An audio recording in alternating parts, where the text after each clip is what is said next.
بسم الله الحمد لله والثناء لله والصلاة والسلام على رسول الله وعلى آله وصحبه ومن والاه أما بعد. أيها الإخوة والأخوات، السلام عليكم ورحمة الله وبركاته. وقلب خميسة الجمعة ينوسو قليسو بشا ذي الحجة أي تهي سقال مالين تعرفه هبين جمعة ينوسو قليه بري وعيد الأضحى وعيد أقوين عيدها مسلمين تو إليهين ما المباركة يسمى بأنه كسو تشرني وطبانكي بشد الحجة وأعماشي صونكي يصدقدي يصلاديه عباداتكي الله ينقبله ددالكي لسوهايي وحان سوق قارني حلقي iyadana sidoo kale acmaal waaweyn aynu gudan lahayn salaadii ciida oo bari ah udxiyadii iyo xoolihii la qalayay maalmahan soo socda sidoo kaleeto marka damaashaadka ciida iyo faraxaas laga tago nabigu wuxuu ku sheegay sallallahu alayhi wasallam ayaamu aklin wa shurbin wa dhikrillah waa maalmo wax la cuno wax la cabo la iska damaashaado xalaasha ilaahay noo xalaaleeyay haddana ilaahay xuskiisa ilaahay la xuso tabaaraka wa tacaala marka ayaam oo dikriga ilaahay iyo khayrka iyo wanaagga la hayo way khaasatan bari oo maalinka ciida ah sida nabigu sheegay sallallahu alayhi wasallam maalmaha adduunka maalinta ugu weyn waaye maalinka weyn ma jirto maalinka bari ah oo ciidul adxa ilaahay tabaaraka wa tacaala acmaasheena haynaga aqbalo dadaalkaas iyo wanaaggaas na ilaahay tabaaraka wa tacaala wanaag kale haynooga dambeysiiyo waxaan jeclahay munaasabadda ciidda sanadka waxay kusoo hagaagtay iyadoo oo caalamka intiisa badan uu la daala dhacayo xanuunkan saf mareenka ahee coronavirus kaasoo wax badan ka bedelay dadka noloshoodii cibaadaadkoodii adduunkoodii goobihii cibaadada qaabkii loo cibaadeysanayay wax badan ka bedelay ciidan ciiddii ka horreysay ramadaanna iyadu maba inoo suuroobinba in la wada tukado oo ruux walba guryahooda lagu tukaday tanna waxoogaa sidii hore waynu yaro dhaanaayo masaajidii baa lagu yaro tukanayaa iyadoo la kala fog yahay marka waxaan jeclahay inaan laba qodob aan dul istaago qodob koowaadi wax weeye bannaanadii loo baxayay ee lagu tukanayay iyo garoomadii lagu tukanayay duruuftu ma saamaxayso kolley dowladda iyo hay-adaheeda iyo shardi aan laga bixi karin bay dhigeen oo ah haddii bannaan loo baxayo 100 ruux ka badan meel isuguma imaan karto shardigaana ma la ilaalin karo cid mas-uuliyadda qaadi kartana ma jirto sidaas daraaddeed waxaa laga doorbiday inay dadku kolba siday isu heli karaan qayb yaryar loo tukado ciddii meel bannaan isku heli karto oo tirada aan ka badnayn ciddii guryahooda isaga tukanaysa ciddii meel mawlaca helaysa masaajidda muxuu ahay dadka lagu tujiyo arrimaha go-aankaasaa la qaatay sidaasaan insha allahu tacaala u tukan doonaa sanadkan biidn illahi tabaaraka wa tacaala ciideena beri inoo soo gelaysa taa waa si guud weeye maadaama marka masaajidda ay u badan doonto inay dadku ku tukadaan oo salaada u yimaadaan waxaan ku tala bixinaynaa in aan hal mar masaajidda cidhiiri laysugu wada imaanin oo aan la kala dambeeyo oo salaadaha dadka la tujinayana kala dambeeyaan ilaa waqti ilaa dadku ay yani ka boganayaan oo dadku ay salaadaha ka tukanayaan kolba qayb in masaajidda loogu tukado dadka la kala hormariyo laga shaqeeyo inaysan isa soo gaadhin oo kolba qaybtii timaadaba lasii tujiyo ay sii baxaan sidaa marka insha allahu tacaala in salaadii ciidda lagu tukado iyadoo la ilaalinayo muxuu ahay distancigii iyo kala fogaanshihii iyo shuruudihii nidaamka fayadhowrka ama muxuu tacaaliimta wasaaradda caafimaadka iyo hay-adaha caafimaadka ee ku tala bixinayaan iyo dhakhaatiirta iyadoo la ilaalinayo haddana bal in la wada tukan karayo nidaamkiina la ilaaliyo waa laga maarmaan in isku dayno insha allahu tacaala wixii inooga suuroobi karaya shuruudihii guudna waa in marka la imaanayo masaajida la yimaado goobaha lagu maaragtay salaada ciidda lagu tukanayo in la ilaaliyo weeye oo aynaan fududaysanin insha allahu tacaala. taa waa si guud weeye. si gaara masaajidka abubakar sidiiq masaajidka sigiska insha allahu tacaala waxaan qorsheynay si waxoogaa cidhiidhigaasi aan uga taxadarno, iyadoo masaajidu maalmaha ciidda ay dadka cidhiidhi ku tahay oo dadku dee way wada tukanayaan rag iyo dumarba, iyadoo masaajidu cidhiidhi ku ahayd ba haddana hala kala fogaada la yidhi, marka way sii cidhiidhaysaa dadkay qaadayso, ma badna way yaryihiin. saas daraaddeed waxaan dejinay qorshe ah in masaajidka inta ka horeysa 8 subaxnimo in ay raggu ku tukadaan oo ilaa 3 salaadood oo kala dambeysa muddadaas la tukado. raggu markay fududaadaan 8 subaxnimo ama 2 saac subaxnimo kolba kaad u taqaanaan, wixii ka dambeeya inay marka dumarku soo galaan ayaguna ilaa 3 saac xilligii kolbaarta ay siday kolba ay ku dhammaadaan inay koox iyo gruub iyo fowj iyagana loogu tukado. salaado sidaa u kala dambeeya ayaan qorsheynay masaajidka ugu talagalay insha allahu tacaala.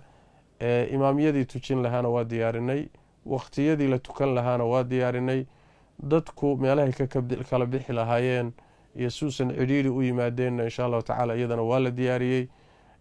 waxaa diyaarinay sidoo kaleeto tiimam gruubyo dhalinyaro ah oo rag iyo dumar ah oo volunteer ahoo shaqaynaya oo iyaguna insha allahu tacaala kala hagi doono, dadka kala hagi doono rag iyo dumarba.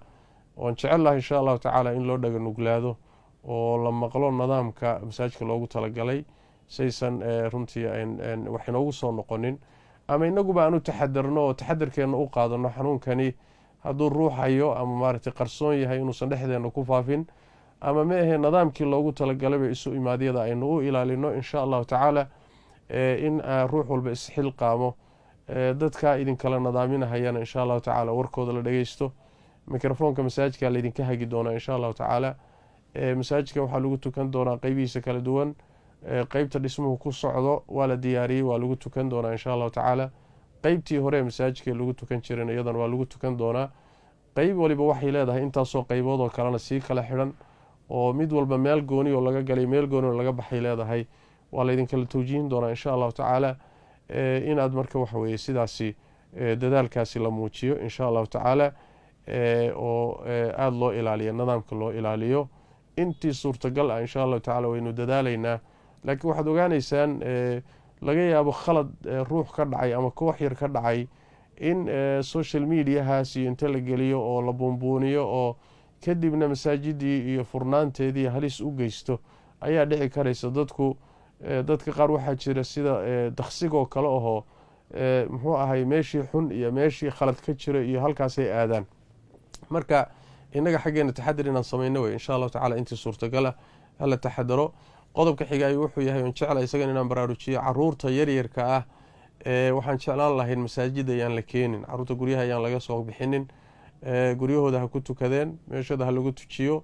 hadhow muxuu ahay farxadda iyo damaashaadka iyo howlahoodaasi ciidooda ha qaataan, laakiin masaajidkii maadaama uu cidhiidhi yahay asal ahaana masaajida caruurta yararka inta duruufahani jiraan yidhi ha laga fududeeyo.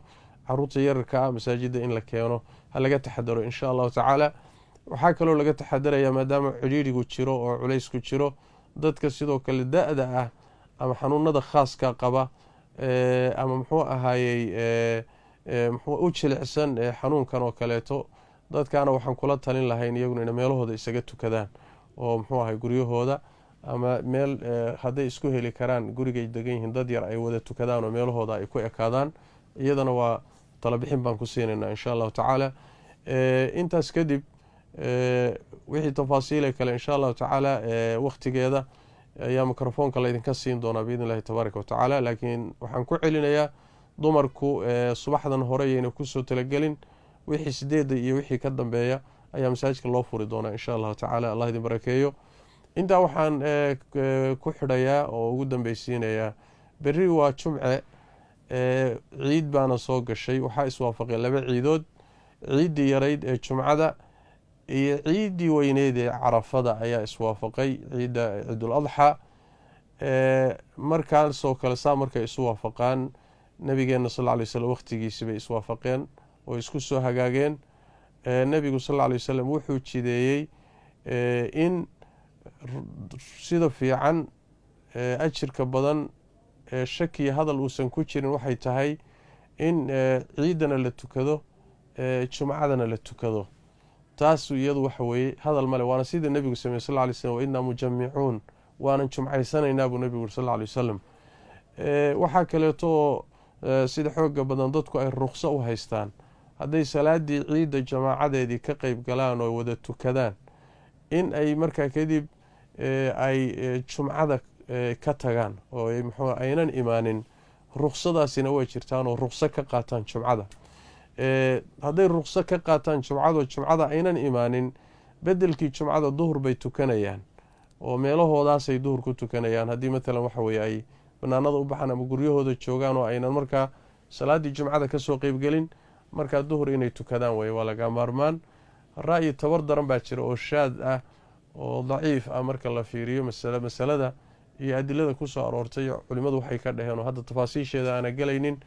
ra'yiga daciifka wuxuu leeyahay aadka u tabar daran in jumcadiina laga tago, duhurkiina laga tago, casar uun la tukado. ra'yigaasi ma tabar badna, taxadarna kuma jiro runtii. salaad ilaahay waajibiyey oo muxuu ahaayey 5 salaadood oo ilaahay maalinkii waajibiyey, 5tii salaadood ee waajibka ahaa mid ka mida inay meesha ka baxdo iyadoo jumcana aan la tukanaynin, duhurna la tukanaynin, isla markaana hadal ku jiro oo khilaaf ku jiro oo nas cad iyo daliil cad oon hadal lahayn ayna masaladu lahayn, arrintaasi arrin fudud ma aha. marka ciddii jumcada aan imaaninna duhur ha tukato, ciddii kaleetana jumcadana ha soo haleesho oo ciidana ha tukato, jumcadana ha tukato. masaladaasina sidaas weye. markaan si kooban uga hadlo adiladeeda iyo tafaasiisheeda iyo maxaa ku soo arooray iyo culimadu maxay kala yidhaahdeen iyo say u kala xoog badan tahay iyo munaasabada kalean kaga hadalay, laakiin si kooban hadda inaan u baraarujiyo maadaama su-aasheedu haddu taagan tahay ayaan ugu talagalay. marka allah idin barakeeyo, ciid wanaagsan oo barakaysan. taqabal allahu mina minkum saalix alacmaal. waa idinku tahniyadeynaya dhammaantiin meel aad joogtaanba. ciidda carafe ama ciidul adxa oo inoo soo gashay, ilaahay tabaaraka watacaala waxaan weydiisanaynaa in uu acmaasha iyo dadaalka iyo wanaagga aan haynana ilaahay inaga aqbalo. allana tabaaraka watacaala si nabad ah oo muxuu ahaayey wanaagsan inay ciiddaasi iyo munaasabadaasi inoogu dhammaato ayaan weydiisanaynaa oo inoogu dhacdo. waxaan alla weydiisanaynaa tabaaraka watacaala maalmahan barakaysanna ay tahay inaynu aada ugu dadaalno, ducadana aada ugu darno, in ilaahay tabaaraka watacaala aafadan iyo cudurkan iyo fitanka oo dhan ilaahay inaga qaado oo inaga muxuu ahaayey inaga kor qaado. inta uu hayana ilaahay caafimaad siiyo tabaaraka watacaala, inta fayowna ilaahay uu ka badbaadiyo. in aada ilaahay loo baryo, ilaahay naga aqbalo. aad baad u mahadsantihiin. towfiiqdan allah ina waafajiyo. wassalaamu calaykum waraxmat ullaahi wabarakaatu.